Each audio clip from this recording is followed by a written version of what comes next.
Artificial intelligence సదస్సు నడుస్తోంది భారతదేశంలో. ప్రపంచవ్యాప్తంగా దాదాపు 20 దేశాలకు సంబంధించిన అధినేతలు, ఇంకో 20 దేశాలకు సంబంధించినటువంటి ఉప అధినేతలు అటెండ్ అవుతున్నారు.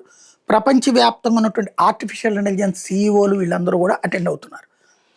ఇందులో భాగంగా మనకి 2 రకాల ప్రయోజనం. ఒకటి సదస్సు నిర్వహణ, తద్వారా ఇన్వెస్ట్మెంట్స్ ఇండియా అనేది ఇన్వెస్ట్మెంట్ ఫ్రెండ్లీ అనేది ఎక్స్‌ప్లెయిన్ చేయటం.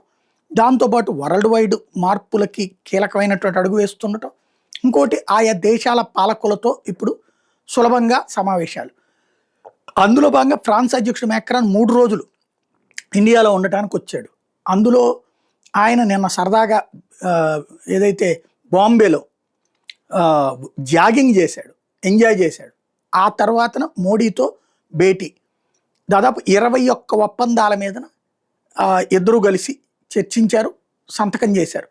అందులో ప్రధానమైనది ఏంటంటే మనకి హిమాలయాల దగ్గర హెలికాప్టర్లు ఆ పైన దిగేటప్పుడు అదంతా కూడా ఫ్యూయల్ ఎండిపోవడం ఇట్లాంటివి జరుగుతుంటాయి.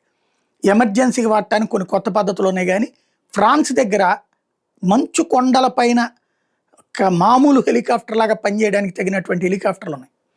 వాళ్ళ సైన్యం అది వాడుతూ ఉంటాయి. అవి మనకి ఇవ్వడానికి ఒప్పుకున్నారు.